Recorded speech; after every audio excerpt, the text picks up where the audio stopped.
Well, hey guys, welcome back to part two of our tennis presentation. We'll talk about the famous women's tennis players in this presentation. Of course, as a refresher, the Open era started in 1968, and that'll be important for a couple of our players that we'll talk about. A couple of the women we discuss started before 1968, so they have a pre-Open era career as well as an Open era career. But the majority of the women's players were all after 1968 that we will discuss. Of course, there are four major tournaments, majors or Grand Slams during the tennis season. Wimbledon in England, played every year. The United States Open, played, of course, in the US, in New York City. The French Open in Paris, France, and the Australian Open in Melbourne, Australia. Those are the four majors among the many other tournaments that are played each tennis season.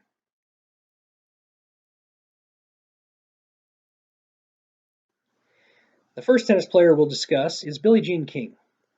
Uh, Way ahead of her time as far as her tennis abilities, athletic abilities went. She was she turned pro in 1959.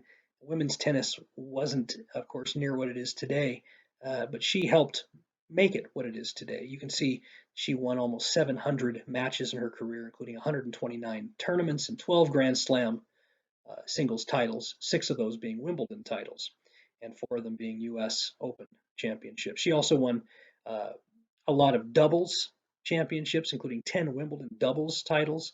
And she was the first tennis player and first woman to win Sports Illustrated Sportsman of the Year and did that in 1972. She won almost $2 million in earnings in her career, which was a heck of a lot of money, uh, uh, especially for her era, but um, nothing like, of course, the players that women win today. But she was kind of the trailblazer for women's tennis. So women's tennis owes a lot to Billie Jean King.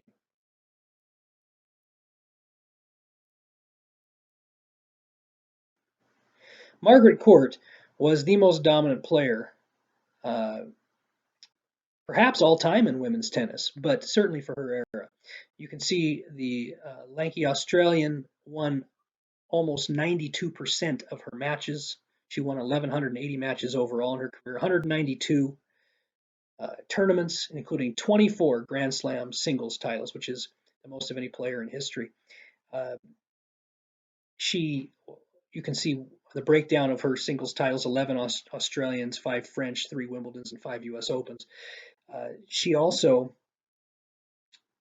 in 1970, became the first woman to win the Grand Slam, uh, and so meaning she won all of the major tournaments in that same year, the calendar Grand Slam. You can see what she did in doubles as well: 19 Grand Slam doubles titles and 21 Grand Slam mixed doubles titles, which unbelievable, right? To put that all together, that's 64 Grand Slam titles.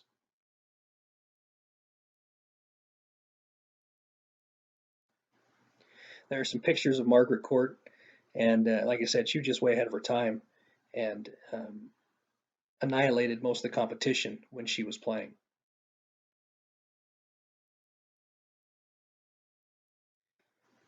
America's sweetheart, as far as women's tennis in the 1970s and early 80s, was Chris Evert. She 7 times was the world number one at year's end for the women's circuit. You can see she won over 1,300 matches and 157 tournaments in her career, 18 singles titles, Grand Slam singles titles, including 7 French Opens, which is a women's record. She is known as she's kind of the queen of clay. If Rafael Nadal is the king of clay, she is the queen of clay. You can see what she did: 382 and 22 singles record on clay, almost 95% winning percentage. She was just amazing.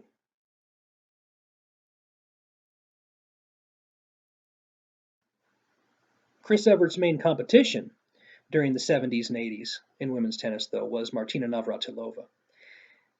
From Czechoslovakia, decided to come to the United States to pursue a pro tennis career, and her mother encouraged her to do so. But in Czechoslovakia, where she was from, it was a communist country at the time, and so she didn't know that if she came to the U.S., would she be able to get back to Czechoslovakia? Would she be able to see her mom again, her family and friends again? She didn't know these things, but she decided to make the jump, and she, of course, becomes one of the greatest women's tennis players of all time. Now, obviously, Czechoslovakia, um, communism fell there, and she was able to go back and so forth. But it was quite a move for her at the time, not knowing as a young woman if she'd do I pursue a pro tennis career or do I stay with my family and friends? But you can see what she did.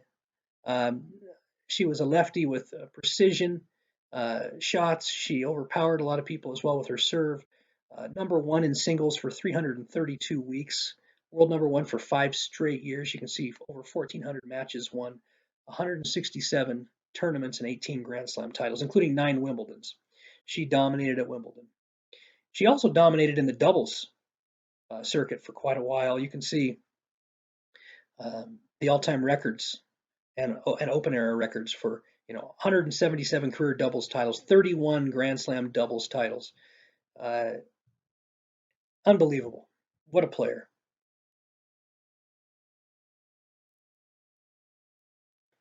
And here is Martina. Uh, she and Chris Evert really dominated women's tennis there for quite a while in the 70s and 80s, and they were a lot of fun to watch. They had some epic matchups.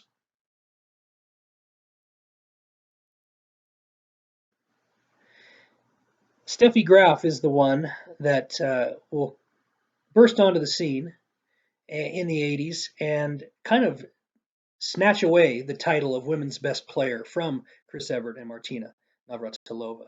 Steffi Graf is a German uh, gal who just a powerful player.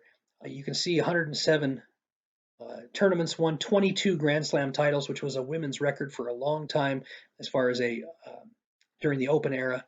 Um, Only player to achieve the calendar year Golden Slam, which means in 1988 she won all of the major tournaments in, and a gold medal in the Olympics. You can see she won all the majors at least 4 times. She was ranked number one for 186 straight weeks over 3 years straight and for 377 weeks overall. She also was 8 times the women's tennis uh, player of the year, which is an astonishing feat.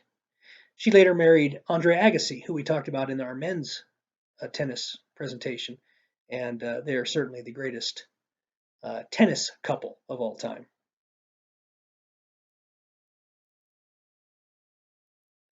Monica Seles is a fascinating story. This young gal turned pro in 1989 at the age of 16. And even though it says retired in 2008 and her last match was played in 2003, the this 5'10 Yugoslav gal was poised to be, who knows, maybe the greatest women's tennis player ever. She uh, she dominated from the time she was 16, and but her career was very short. I know, again, like I said, it says retired in 2008, but basically by about 1993, her career was kind of almost over. You're saying, well, what happened? Well, you can see what she did. 9 Grand Slam titles. She won them all except for one between 1991, or excuse me, 1990 and 1993. So from 90 to 93, she won 8 majors, 8 Grand Slams. In fact, in 1990, she won the French Open when she was still 16, and is the youngest winner ever um, for that tournament on the women's side. So what happened? Well, in 1993, a man jumped out onto the court with a 9-inch long knife, and he stabbed her right in the back. And she, of course, it was a horrible scene. She was screaming.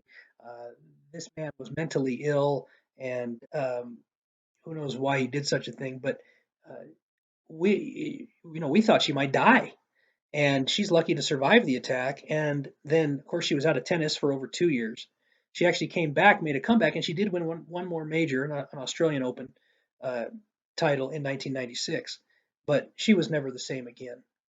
So basically, between the ages of 16 and about 19 or 20 is really when she did her damage, and after that, she really wasn't much of a factor in women's tennis, for no fault of her own. Um, what an amazing player while she was at the top of her game.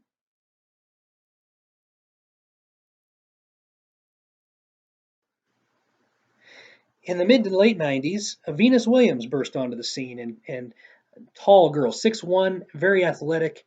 You can see 7 Grand Slam titles, including 5 Wimbledons and 2 U.S. Opens. In fact, in 2000 and 2001, she won both of those tournaments in each of those years. She is charismatic, and it was fun to watch. She was quick on the court, and tried to just outmuscle a lot of her opponents just with her hard serves and her net play. But she will get overstaged by her younger sister, who, when she comes onto the scene, uh, will take over as the greatest women's tennis player, perhaps in the Open era. And that younger sister is Serena Williams, still playing after 25 years, which is amazing. She's won 72 tournaments and 23 Grand Slam singles titles, which is the most by a tennis player in the Open era since 1968. Of course, it's one less than Margaret Court, and Serena, no doubt, is really trying to get that at least one more. You can see she's won 7 Australians, 3 French, 7 Wimbledons, and 6 U.S. Opens. She is the greatest women's tennis player of the last 25 years, no doubt. Uh, she also regularly teams up with her sister Venus in doubles, and has won a bunch of doubles championships. You can see there, um, and has won 3 gold medals, 4 doubles in the Olympics, um, with her sister. So, and then you can see the money. Over $92 million in her career, which is most all time among women tennis players, and 7 uh, Women's Tennis Player of the Year awards. So she was just stronger, and beat people with her strength and her stamina, and just overpowered people on the tennis court for so many years. So she absolutely is one of the greats of all time.